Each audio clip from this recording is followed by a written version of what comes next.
Life as the owner of Wilson Construction means juggling constant responsibilities, but family always comes first. At least, that's what I believed until my ex-wife Sarah put our children at risk. It started on a Friday when I was heading to a crucial client meeting. Sarah and I had been divorced for 2 years, sharing custody of our kids, Emma, 8, and Lucas, 6. The arrangement worked until she started her new marketing job 6 months ago. That's when everything changed. My phone buzzed with WhatsApp notifications. Sarah's name lit up my screen repeatedly. James, emergency. Need you to take the kids now. At your house already. Please come. This is urgent. I pulled over, my grip tightening on the steering wheel. She knew about today's meeting. We'd specifically discussed it earlier this week. Sarah, we talked about this. I have the company event. You agreed to keep them. Can't be helped. Emergency at work. Kids are waiting at your door. Come now. My blood ran cold. You left them outside? Alone? No response. Just those mocking blue check marks. I tried calling, but she declined each attempt.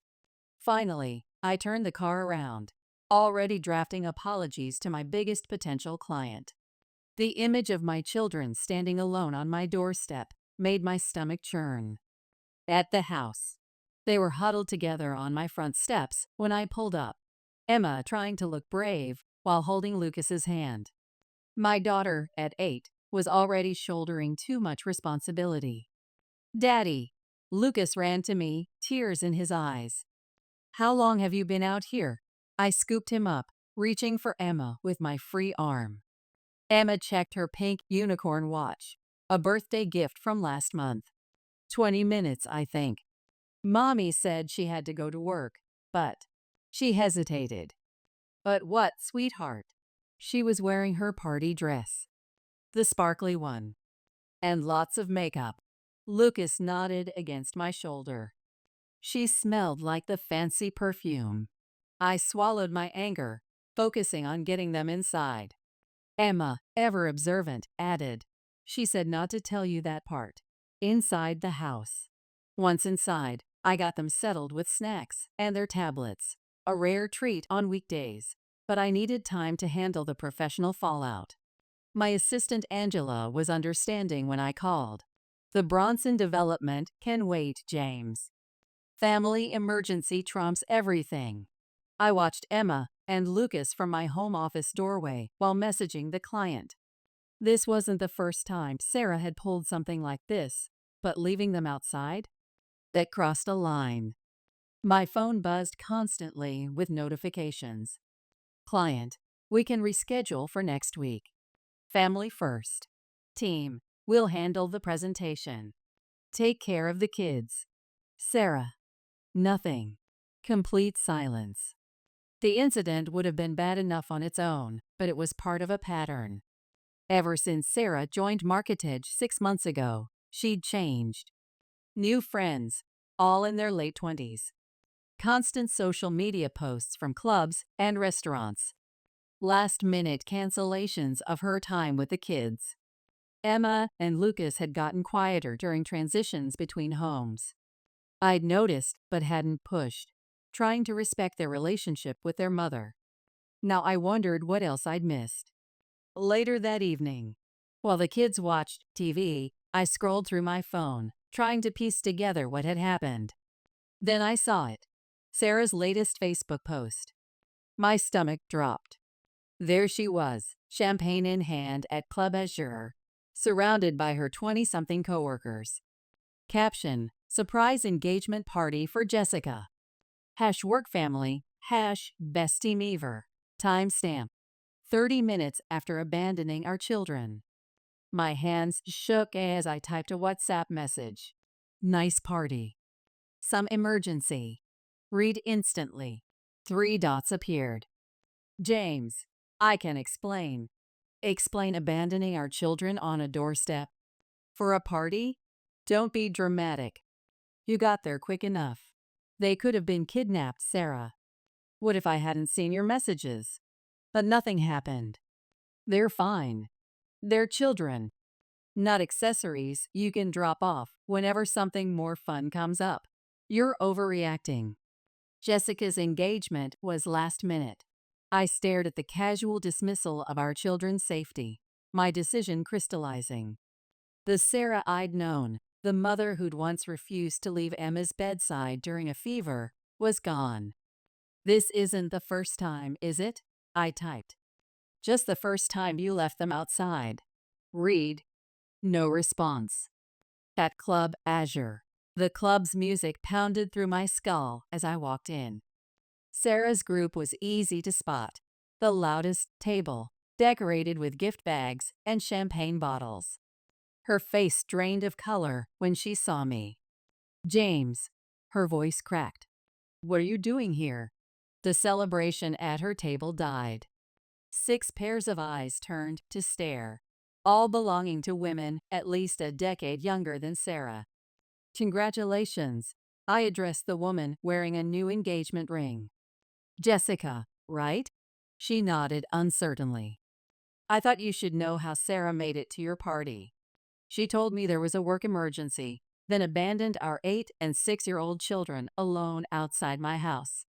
Left them standing on the doorstep because she couldn't miss this. Jessica's champagne glass hit the table with a thud. Oh my God. They're exaggerating. Sarah jumped in, her words slurring slightly. James was only 15 minutes away. 15 minutes. I kept my voice level, but heads turned anyway. Anything could have happened in 15 minutes. They're babies, Sarah. They're not babies, she muttered, but her coworkers were already gathering their purses. I had no idea, Jessica said, standing. Sarah, that's not okay.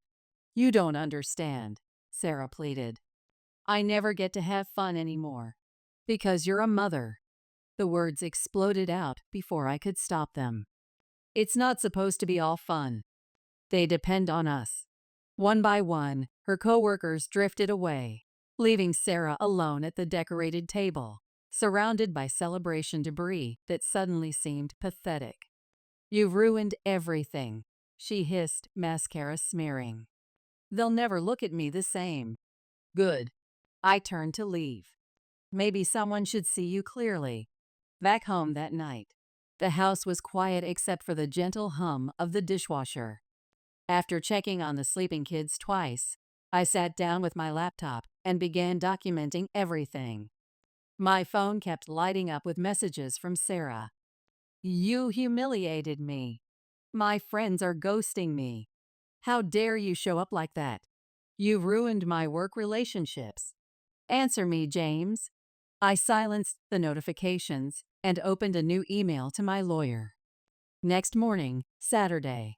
Emma, Lucas, can we talk? We sat at the breakfast table, pancakes getting cold. Emma picked at her food while Lucas clutched his dinosaur toy. Is this about Mommy? Emma asked quietly. Yes, sweetheart. I need to know what happens when you're at Mom's house. The truth. They exchanged looks, a silent conversation that made my heart ache. Jenny watches us mostly, Emma finally said. The babysitter? Yeah. Mommy goes out with her work friends. Like, every night almost. Lucas nodded. Jenny makes good mac and cheese. But sometimes she can't come 'cause of her college stuff. What happens then? Mommy brings us here, Emma whispered. Or, she stopped. Or what, honey? You can tell me. Or she goes out anyway. Says we're big enough to stay alone if we're quiet. Says not to tell you, or she'll be in big trouble. My hands clenched under the table. Has she brought people over? When Jenny's not there? Emma's eyes filled with tears. Different men sometimes. They're loud. Jenny makes us go to bed early those nights when she's there. When she's not, we hide in our rooms. Lucas crawled into my lap. I don't like the strange men, Daddy. They take Mommy's drinks and get scary. I held them both. rage and heartbreak warring in my chest. Why didn't you tell me before? Mommy said you'd take us away. Emma sniffled. Said we'd never see her again. She said it was our special secret, Lucas added. But I don't like secrets anymore. Call with lawyer, Sunday. The neglect pattern is clear, my lawyer said. Abandonment, endangerment, inappropriate environment. It's more than enough for full custody. I can't believe I missed this. I rubbed my eyes. They were suffering, and I. Don't blame yourself, James. Kids are good at keeping secrets when they're scared. What matters is you're acting now. File everything first thing tomorrow. I want them safe. We'll need statements from Jenny, too. The babysitter's testimony about the men, the drinking, it'll be crucial. I glanced at the kids playing in the yard. Whatever it takes. Sarah's reaction. Monday evening. How dare you file for full custody? Sarah's WhatsApp messages flooded in. I needed space after your little scene. I know everything, Sarah. The kids told me. A long pause. Then, they're exaggerating. You know how children are. Jenny confirmed it all. Every night out. Every stranger you brought home. Every time you left them alone. The typing bubbles appeared and disappeared repeatedly. I'm allowed to have a life. You don't understand how suffocating motherhood is. I'm young. I deserve to enjoy myself. Those girls at work, they're free. No responsibilities, no guilt. Our children aren't a burden, Sarah. They're our responsibility. I'll change. I swear. I'll quit Market Edge. Cut off those friends. Please. The court date is set. You're destroying my life. All because I wanted to feel young again. Everyone makes mistakes. Give me another chance. I muted the conversation and walked to the backyard. Emma was teaching Lucas how to kick a soccer ball, their laughter carrying across the lawn. For the first time in months, they seemed unburdened. Court proceedings. 2 weeks later. The family court judge leafed through our documentation. Jenny's sworn statement. Emma's tearful testimony about the strange men. Lucas's stories of being left alone. Sarah sat across the aisle, her designer outfit and perfect makeup a stark contrast to her red-rimmed eyes. Her lawyer presented character witnesses, co-workers who praised her work ethic. But they were all new acquaintances, none who knew her as a mother. When the judge asked about the doorstep incident, Sarah broke down. I just wanted to be like them again. Young, carefree. At the expense of your children's safety, the judge asked. Sarah had no answer. Final ruling. 2 months later, I was awarded full custody. Sarah got visitation rights, but hasn't used them. After the verdict, she quit Market Edge and moved back to her parents' house in Minnesota. Emma and Lucas are healing. Our routine is solid now. Breakfast together, school drop-offs, soccer practice, family dinners. No more hiding in bedrooms. No more keeping secrets. Last night, Emma helped me cook dinner while Lucas set the table. Dad, she said, stirring the pasta sauce. Remember when we had to be quiet at Mom's so her friends wouldn't know we were there? Yes, sweetheart. I like being loud here. And having dinner together every night. Lucas nodded vigorously. And no more strange men. I hugged them both, breathing in their familiar scent of shampoo and happiness. My phone buzzed. Another ignored message from Sarah. But we were already sitting down to dinner, the kids chattering about their day, safe and secure in the knowledge that they'd never be abandoned again. 1 week later.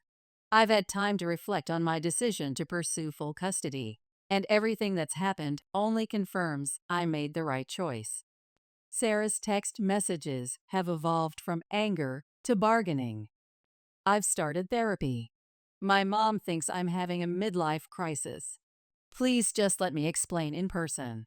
But the kids' transformation tells the real story. Their teachers report they're more focused in class. The nightmares Lucas used to have, gone? Emma stopped being the constant worrier, trying to parent her little brother. Yesterday, Lucas left his favorite dinosaur at school. Before, he would have been inconsolable, needing that security. Instead, he just shrugged. We can get it tomorrow, Dad. It's safe there. Safe. That's what they feel now. Current situation. The legal dust has settled. Sarah has visitation rights, but hasn't attempted contact since moving to Minnesota. Her Instagram still shows party photos with her younger friends, but they're posted at 3 a.m. now. No pretense of emergency work meetings.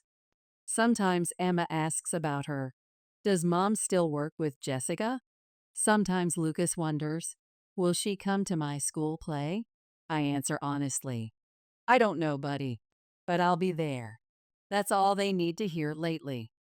The questions come less often, replaced by conversations about soccer practice, school projects, and what's for dinner. We found our rhythm. Morning rushes with toothpaste and backpacks, evening homework sessions at the kitchen table, weekend pancake traditions. Simple things that matter. My construction company hasn't suffered. If anything, it's grown. Turns out clients respect a CEO who puts family first. The Bronson development? They signed last week, specifically requesting my team. Sarah still sends occasional messages, usually late at night. Miss the kids. Think about them every day. Maybe when things settle. I save them all, documented evidence if needed, but rarely respond. Our focus is forward now. Emma's upcoming science fair. Lucas's soccer tournament. The stability they deserve. The judge was right. Sometimes good parenting means making hard choices. Tonight, watching them argue over the last cookie, giggling and carefree. I know we're exactly where we need to be.